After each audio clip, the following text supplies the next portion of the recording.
comment allez-vous? Moi, ça va, j'ai mon café. Ici, dans le studio, nous sommes le 22 décembre. Bien sûr, vous ne regardez pas cette leçon le 22 décembre. Sinon, quelle coïncidence. Quelle est la date aujourd'hui pour vous?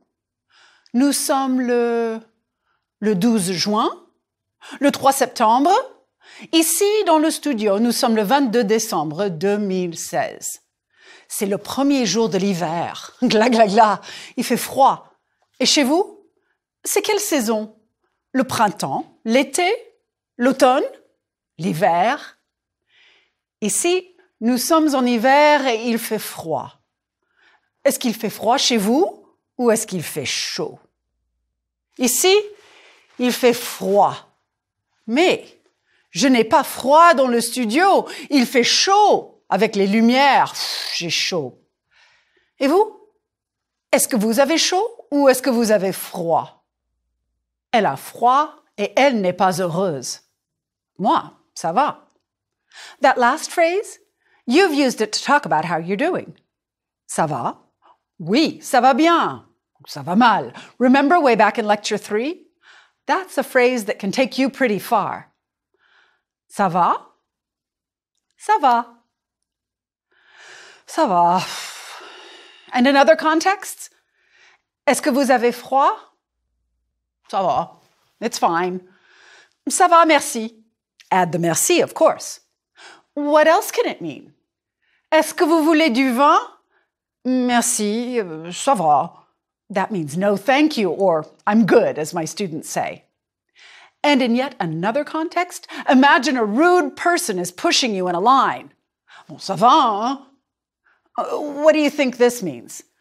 I guess, depending on your age and vocabulary in English, it might mean, okay, enough, or back off. That ça va, hein, might be a bit tricky to use. You, as a non-native speaker, need to be careful not to offend too much, unless you mean to. And if it's really a situation where someone is obnoxious, you can even say, oh, ça ne va pas? Ça ne va pas la tête? Oh. Look, we could stop the lecture right there. You've added all kinds of tools to your cultural toolkit. Mais non. In this lecture, you'll learn more about French holidays and especially about the vacations that go with them. We'll talk about days, dates, and years, and activities that people do while at home and away. You'll also talk about things you like to do. Finally, you'll learn how to make suggestions and give orders. Ça va? Okay, ça va. Continuons. Let's continue. I asked you a bit ago, quelle est la date aujourd'hui? And I bet you answered. Pour moi, attendez. Oui, aujourd'hui, nous sommes le 22 décembre 2016. Do you remember practicing numbers above 100? You learned that 100 is 100, 200 is 200, and 375 would be 375. You don't remember all of that? I'd be surprised if you did. Numbers and calculations are very hard to do in a language not your own. Here's a context for higher numbers that helped me to practice them. Years. To talk about years in French, you'll use either multiples of 1000 or multiples of 100. If I want to talk about when official holidays in France were established, here's what I can do. La fête nationale date officiellement de 1880 or 1880. Et la fête du travail? Le Sénat français désigne le 1er mai comme la fête du travail en 1919. En 1919. En for in. Pouvez-vous lire les années suivantes? Suivez le modèle. Le 1er mai. Le 1er mai est un jour férié à partir de 1919. Le 1er janvier. Le 1er janvier est un jour férié à partir de 1810. Le 15 août. Le 15 août est un jour férié à partir de 1802. Le 11 novembre est un jour férié à partir de 1922. Le 8 mai est un jour férié à partir de 1953. Le 8 mai est un peu compliqué. Écoutez ce petit paragraphe. Quelles sont les années importantes? Les 7 et 8 mai 1945, l'Allemagne nazie signe en France et à Berlin la capitulation sans condition. En 1953, le gouvernement français déclare le 8 mai un jour férié et un jour de commémoration. En 1959, Charles de Gaulle élimine ce jour férié du calendrier officiel. En 1975, le président Giscard d'Estaing élimine son caractère commémoratif. Donc, de 1976 à 1980, le 8 mai est un jour normal. En 1981, sous la présidence de François Mitterrand, le 8 mai est, de nouveau, un jour férié et commémoratif. Une histoire compliquée, n'est-ce pas? By the way, all of these holidays have an impact on you when you travel in France. Official holidays are jours fériés, and many things are closed. Here's another important year. When did the French end up with 5 weeks of paid vacation per year? Paid vacation? Les congés payés. C'est en 1982 que le gouvernement français donne 5 semaines de congés payés par an à toute personne salariée. Donc, les Français partent souvent en vacances. Les vacances. Note that this is always in the plural. Les Français adorent partir en vacances. 55% des Français partent en vacances régulièrement. Mais quand est-ce que les familles partent en vacances?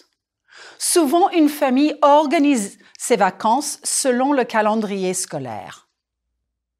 Nous sommes à Strasbourg. Les enfants commencent l'école le 31 août. Quelles sont les dates des vacances? Les vacances de la Toussaint entre le 17 octobre et le 1er novembre. Yes, that's right. Classes start back up. Reprise des cours on November 2nd. Give the dates of the other vacations, please. Les vacances de Noël. Oui, entre le 19 décembre et le 3 janvier. Les vacances d'hiver. Oui, entre le 6 février et le 21 février. Les vacances de printemps. Oui, entre le 2 avril et le 17 avril. Et les vacances d'été, elles commencent le 5 juillet. On appelle les vacances d'été les grandes vacances. En général, les familles sont en vacances pendant 4 semaines. Les dates traditionnelles, entre le 15 juillet et le 15 août, entre le 1er août et le 1er septembre, et entre le 15 août et le 15 septembre. Some shops, restaurants, service establishments, and even some offices are closed for the month of August, when many of the family's vacations overlap. But enough about months, dates, and years. What really counts is the leisure time afforded by these holidays. Les loisirs. Qu'est-ce que les Français font pendant leurs vacances, le voyage et leur temps libre? Here's a poll from just a few years ago. Les loisirs des Français. La question: qu'est-ce que vous aimez faire pendant les vacances et les voyages? Choisissez sur la liste suivante. Numéro 1, bronzer sur la plage et nager dans la mer. Numéro 2, faire une promenade ou une randonnée dans la nature. Numéro 3, visiter les monuments et les musées. Numéro 4, faire des promenades en ville. Numéro 5, faire du sport. Numéro 6, faire d'autres activités qui ne sont pas sur cette liste. Regardez. Pendant les vacances, 20% des Français aiment bronzer sur la plage et nager dans la mer. Moi, je n'aime pas bronzer sur la plage, mais j'aime nager dans la mer. 45% des Français aiment faire des promenades ou des randonnées dans la nature. Ce jeune homme fait une randonnée. Et ce monsieur, il fait une promenade et il va prendre des photos. Quelle est la différence entre une promenade et une randonnée? Une promenade est calme, une randonnée est sportive. Moi, j'aime faire les randonnées et j'aime beaucoup faire des photos. 15% des Français aiment visiter les monuments et les musées. 10% des Français aiment faire des promenades en ville. 4% des Français aiment faire du sport pendant les vacances. Ils aiment faire du vélo. Et ils aiment faire un tour à vélo dans la nature. Mais ils aiment aussi regarder le Tour de France. Et vous? Est-ce que vous aimez faire du sport? Oui? Non? Here's more about activities that the French practice during their free time. Leur temps libre. Obviously, French people do more than one of these, but the percentages will give you an idea of some priorities. 78% des Français vont au cinéma, au théâtre et aux expositions d'art. 67% sortent le soir dans les bars et dans les restaurants. 64% jouent aux jeux comme le Scrabble et aux cartes comme le poker. 64% jouent aux jeux sur Internet. 64% font un sport individuel. 48% font des activités créatives comme la peinture, le dessin, la photographie. 21% font des sports collectifs. 18% jouent d'un instrument de musique. 9% des Français prennent des cours. Ils prennent des cours de cuisine, par exemple. Et vous? Vous prenez un cours de français. 67% des Français sortent le soir. Ils sortent, they go out. Ils vont au théâtre, par exemple. Moi, je sors au théâtre ce week-end. The verb sortir. It can mean to go out or out of a place. Je sors du studio. Mais non, je ne sors pas du studio maintenant. Sortir is also used when in English we say to date, as in, je sors avec un musicien de rock. Est-ce que je sors avec un musicien de rock? Mais non, je ne sors pas avec un musicien de rock. Je sors au restaurant avec mon mari. Sure, you can use aller like back in lecture 4, but the verb sortir really gives the idea of going out. Why look, what does this sign mean? Right, cars going out. Don't park here. This sign will also help you as you travel. It will get you off the highway. Ici, nous sommes à la gare de Lyon à Paris. Pour sortir de la gare, on va à droite. Cette sortie est à la station de métro La Villette. C'est dans le nord-est de Paris. Et ici, je suis dans un parc. This sign lets you get out and to the restrooms. So you see, here's the word family of sortir. And if you know aviation, you know what a sortie is in military terms. There are other verbs conjugated like sortir that I know you'll need, so now's the time. My students' favorite verb in this category is to sleep, dormir. Let's take dormir as a model. Remember how we talked about the stem and endings of verbs? For example, visiter is the stem, has the stem, visite. And the endings are E, ES, E, ONS, EZENT. Je visite des musées. Nous visitons des monuments. Verbs like sortir and dormir use one stem for the singular forms. It's the first three letters of the infinitive D-O-R, dormir. And then you add the endings S, S, and T. So, je dors, tu dors, il, elle, on dort. Okay, so far? But there's another stem for the plural. You take the first four letters of the infinitive, D-O-R-M-I-R, dormir, and then add the endings O-N-S, E-Z, E-N-T.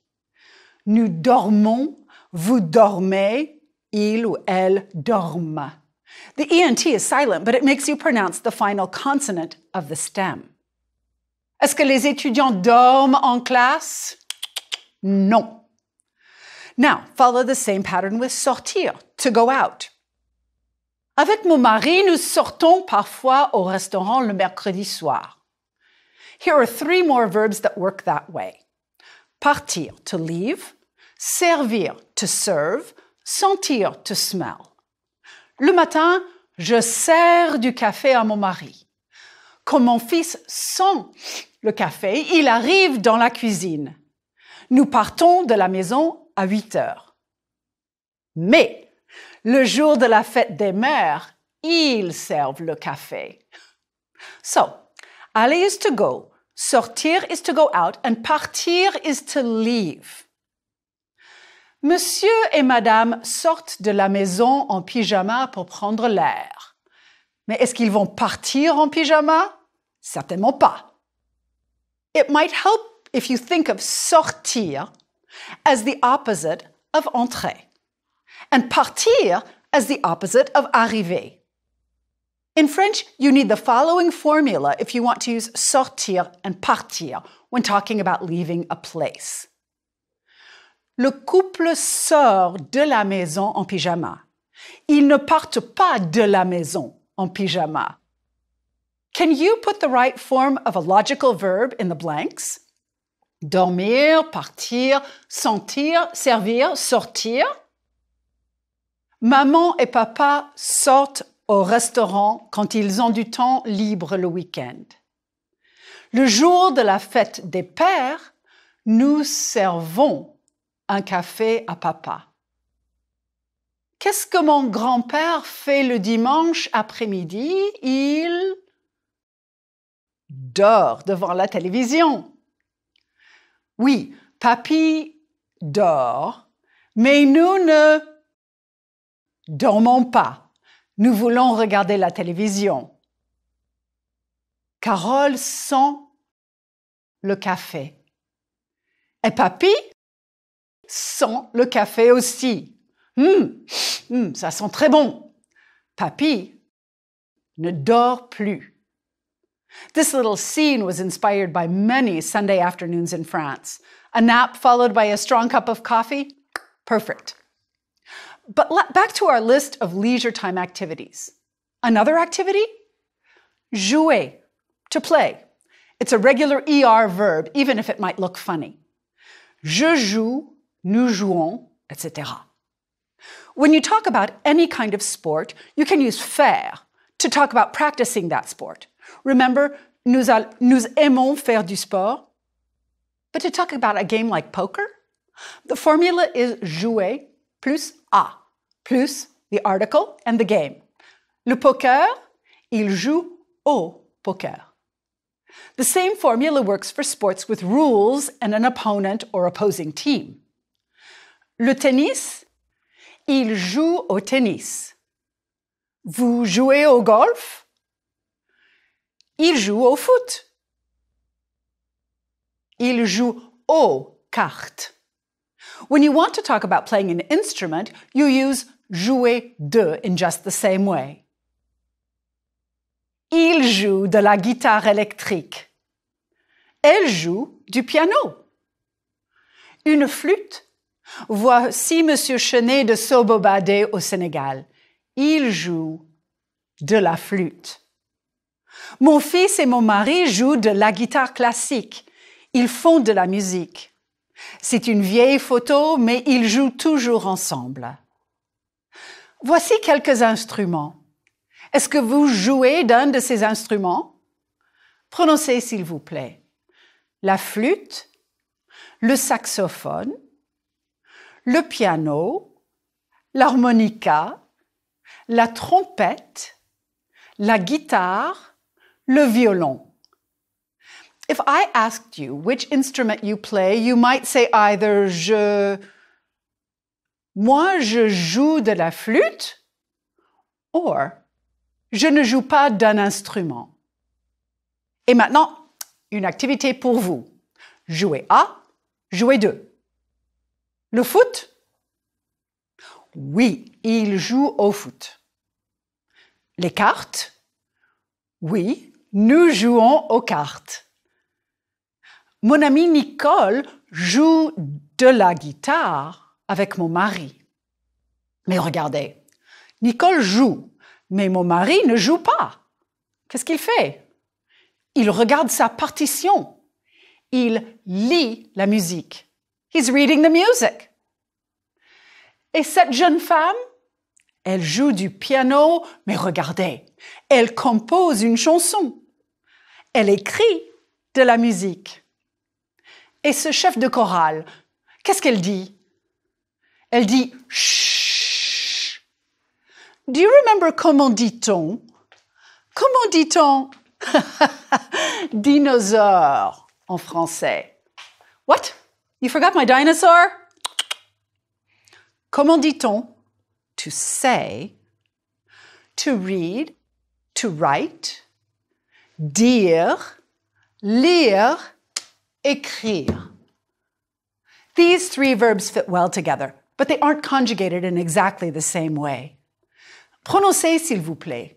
Dire, je dis, tu dis, il dit, nous disons, vous dites, ils disent. Lire.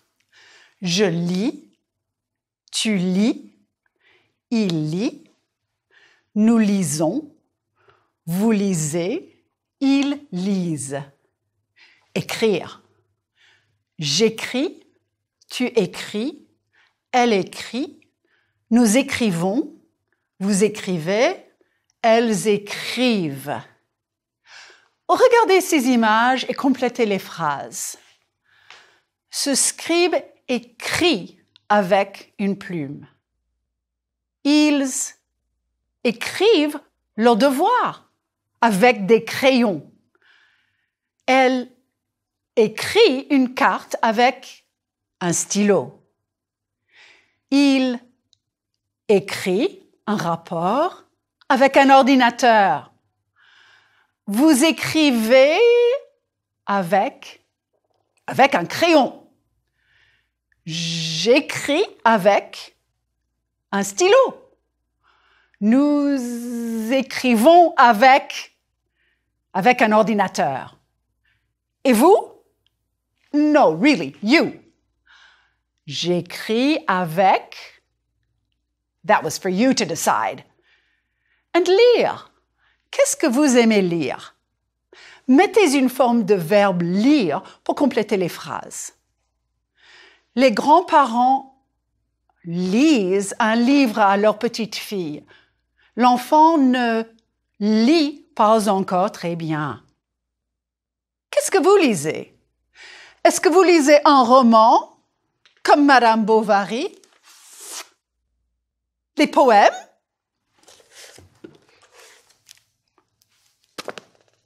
Un journal? Je lis. Did you say je lis le journal? C'est une possibilité. Again, it's for you to decide. And let me suggest that you can always tell a little white lie. The idea, of course, is to practice. Moi, je lis souvent des romans policiers. Chut, ne dites pas cela à mes étudiants. Dans cette image, un homme écrit avec son stylo. Un autre homme lit son journal. Ben lit un petit livre avec Christian. Dans la famille, nous lisons tout le temps. Écrire, lire and dire, to say or to tell. It's not the same as parler, which is to speak or to talk. Quand je parle français, à 8 heures du matin, je dis bonjour. Quand je parle anglais, je dis good morning. Quand je parle darija, l'arabe marocain, je dis sabah al-khir. Cette femme et cet homme disent bravo. Cet homme ne dit pas la vérité. Est-ce que les journalistes disent toujours la vérité? Non. Alors pourquoi est-ce que vous lisez le journal? How would I ask you if you always tell the truth? Est-ce que vous dites toujours la vérité? Est-ce que tu aimes mon nouveau béret? Oui, bien sûr. Je ne dis pas toujours la vérité. Est-ce que vous avez le courage de continuer? Dites oui, s'il vous plaît. Dites oui. Did I just boss you around again? Yes. Early in this lecture, I said, continuons. Let's continue. I also said to you, regardez, and I bet you looked. You took my suggestion. Or did you see it as an order? I've been using the imperative mood since lecture 1. L'impératif. It's sometimes called the command form. Les professeurs adorent l'impératif. Regardez votre livre, écoutez en classe, faites votre travail, ne parlez pas anglais. In fact, the imperative is used to express orders, give advice, and make suggestions. There are only 3 forms: tu, vous, and nous. Tu écoutes la chanson? Écoute la chanson. Vous jouez du piano pour vos amis? Jouez du piano pour vos amis. Nous allons au théâtre? Allons au théâtre. 3 things to note. First, there's no subject pronoun. That makes all the difference. Tu écoutes? Écoute. And another difference? For regular ER verbs, the S disappears from the tu form. I'll give you another chart in a bit, and you'll see this again in the cahier d'exercice. The third thing to note is the use of the nous form. It's the only way in French to make a suggestion that includes yourself. Let's plus whatever verb is how we do it in English. So instead of parler français to my class, I usually say parlons français. Then I get to participate too. And of course, I prefer allons à un bon restaurant to aller à un bon restaurant. I get to go too. Here's that chart I promised with regular ER verbs. Visiter, visite, visiter, visitons. Bronzer, bronze, bronzer, bronzons. The irregular verb aller is also like this. Aller, va, aller, allons. Uh-oh, if you're a dermatologist, you might not agree with my example, bronzer. So here's the negative. Ne bronzez pas. C'est dangereux. Just put the ne pas around the verb and voilà. For the IR verbs like dormir, the form corresponds to the regular present tense. Here's a little reminder for you. Ne dormez pas en classe, ne sortez pas le soir. Sens la rose chérie et regarde, elle est parfaite. And if you want to be included in the process, sortons au restaurant. Je ne veux pas faire la cuisine. And if my friends want me to cook, fais la cuisine s'il te plaît. And I'd say, faisons la cuisine ensemble. Yes, irregular verbs are irregular. Avoir. Aie confiance. Ayez confiance. Ayons confiance. Literally, have confidence. Être. Sois sympa. Soyez sympa. Soyons sympas. Be nice. But remember, adding a s'il te plaît or s'il vous plaît is imperative when using the imperative. Faites des phrases impératives pour donner des recommandations basées sur les photos et les expressions s'il vous plaît. Allez vite. Regarde les bonbons. Décide vite. Mangeons. Dites je t'aime. Faisons un pique-nique. What if I added d'accord to my suggestion? Faisons un pique-nique, d'accord? Or OK? And please note the French accent. Faisons un pique-nique, OK? The OK and d'accord are tags. You tack them onto a statement or suggestion in order to get someone to agree to do something. Now look, two more tag phrases. We have où est le restaurant? Le restaurant est à droite, n'est-ce pas? The restaurant's to the right, isn't it? Or le restaurant est à droite? Non. The restaurant's to the right, right? Unlike OK and d'accord, these tags are just to confirm something you believe is correct. No action required. Can you pick the right tag to form the questions? D'accord ou n'est-ce pas? Vous avez faim? N'est-ce pas? Oui. Oui, les garçons disent mangeons maintenant, d'accord? Oui. OK and d'accord prompt some action. N'est-ce pas and non? Just confirm. N'est-ce pas? In this lecture, we talked a lot about activities, vacation activities, leisure activities, and how to get people to do them with you. As a last cultural note, according to a 2015 study by the research agency TNS Sofres, entitled L'Observatoire des loisirs des Français, leisure time activities are, above all, a chance to do things with other people and to create and reinforce relationships. Je cite, pour la majorité des Français, les sorties nocturnes ou culturelles s'envisagent forcément en groupe. When faced with a quote, with some unfamiliar words, what do? Panic? Mais non. Remember back in lecture 1, you can hear and see enough cognates and familiar words and structures to get the gist of the sentence. To envisage? I had never used that word in English before, but when I looked it up, there it was. To envisage, to plan or to consider doing. Forcément? The idea here is almost inevitably. But did it matter if you didn't understand this exactly? Mais non, pas du tout. So the main idea of this survey is that for the majority of French people, evening and cultural outings are considered things to do in a group. Quand vous lisez, ayez confiance.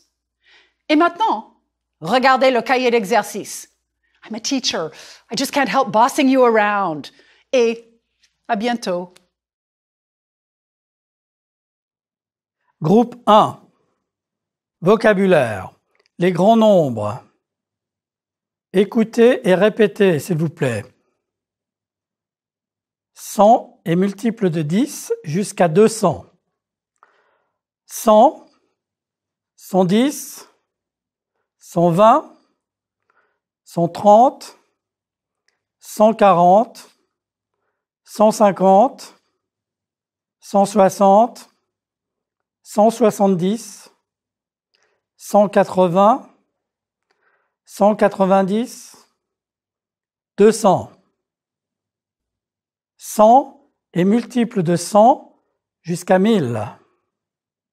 100, 200, 300, 400, 500, 600, 700, 800, 900, 1000. 1000 est multiple de 100 jusqu'à 2000.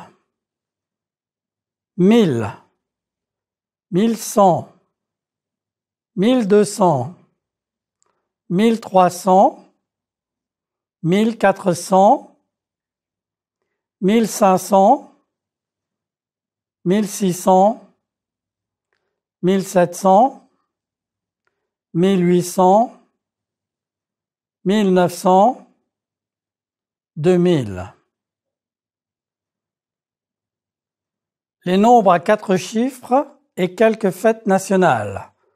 Écoutez et répétez, s'il vous plaît. La fête nationale, c'est le 14 juillet. À partir de 1880. La fête du travail, c'est le 1er mai. À partir de 1919. Le jour de l'an, c'est le 1er janvier. À partir de 1810. La fête de la Libération, c'est le 8 mai. À partir de 1953 jusqu'à 1959. De 1981 jusqu'à maintenant. Grammaire. Sortir de. Je sors de la ville. Tu sors de chez toi. On sort du supermarché. Nous sortons de la poste. Vous sortez de la bibliothèque. Elles sortent de l'office de tourisme. Verbes utilisant cette conjugaison. Écoutez et répétez, s'il vous plaît. Sortir. Je sors de, nous sortons de. Partir. Je pars à, nous partons à. Dormir. Je dors, nous dormons. Servir. Je sers, nous servons. Sentir. Je sens, nous sentons. Dialogue. Écoutez attentivement et répétez, s'il vous plaît. Partir. Quand est-ce que vous partez en vacances? Nous partons le 10 juillet. Dormir. Tu dors à l'hôtel pendant les vacances? Non, je dors chez des amis. Servir. En France, est-ce qu'ils servent le fromage avant le repas? Non, ils servent le fromage juste avant le dessert. Sentir. Ce bouquet sent très bon. Nous sentons les roses. Vouloir dire. Qu'est-ce que ça veut dire, ordinateur? Ça veut dire computer en français. Grammaire. Lire. Je lis. Tu lis. Il lit. Nous lisons. Vous lisez. Elles lisent. Dialogue. Lire. Qu'est-ce que vous lisez? Nous lisons des poèmes. Tous vos amis lisent ces poèmes? Non, ils lisent des romans. Dire. Je dis. Tu dis. Il dit. Nous disons. Vous dites. Elles disent. Dialogue. Dire. Qu'est-ce que vous dites? Nous disons que l'école est importante. Tous les adultes disent la même chose. Écrire. J'écris. Tu écris. Elle écrit. Nous écrivons. Vous écrivez. Elles écrivent. Dialogue. Écrire. Vous écrivez à vos parents? Oui, mais nous écrivons sur l'ordinateur. Et vos parents? Ils écrivent des lettres. Grammaire. Impératif. Verbe régulier en ER. Visiter. Visite. Visitons. Visiter. Allez, va, allons, allez.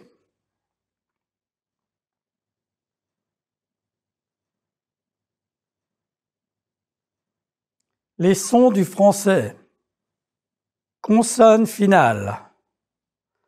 Prononcez, s'il vous plaît. Français, important, grand.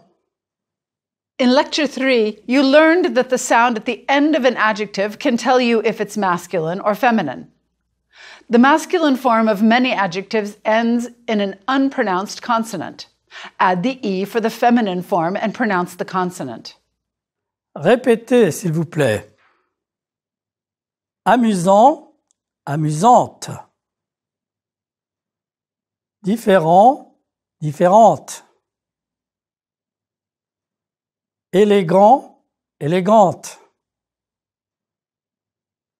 Important, importante. Intelligent, intelligente. Précis, précise.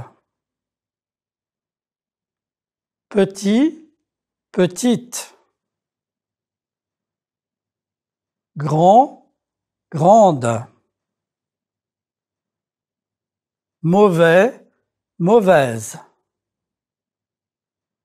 However, when a final X, T, D, R, S, or N is followed by a word starting with a vowel or with a mute H, a liaison takes place. You tie the final consonant to the vowel or to the mute H, as in the word If there is a D, it becomes a T sound.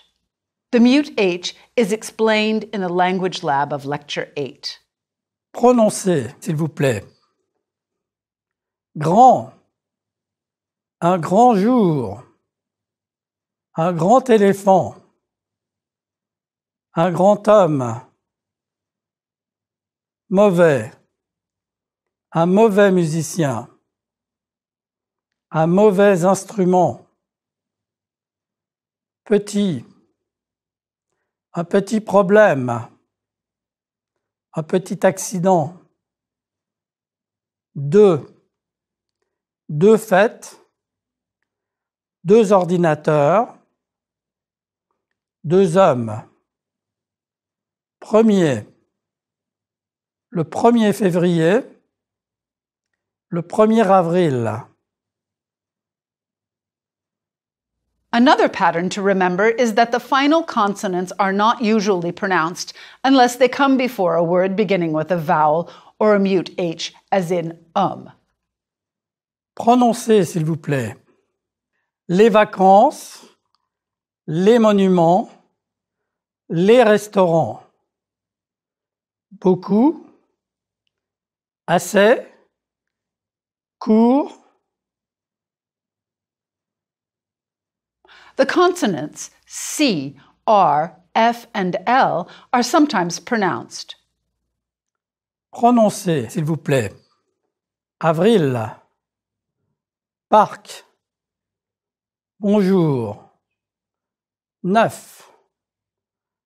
Répétez, s'il vous plaît. Nous n'avons jamais assez de vacances. Le 1er novembre est un jour férié. Le 1er avril est un jour amusant pour les enfants en France et aux États-Unis. Groupe 2. Compréhension. Lisez et écoutez. En été, beaucoup de Français partent en vacances.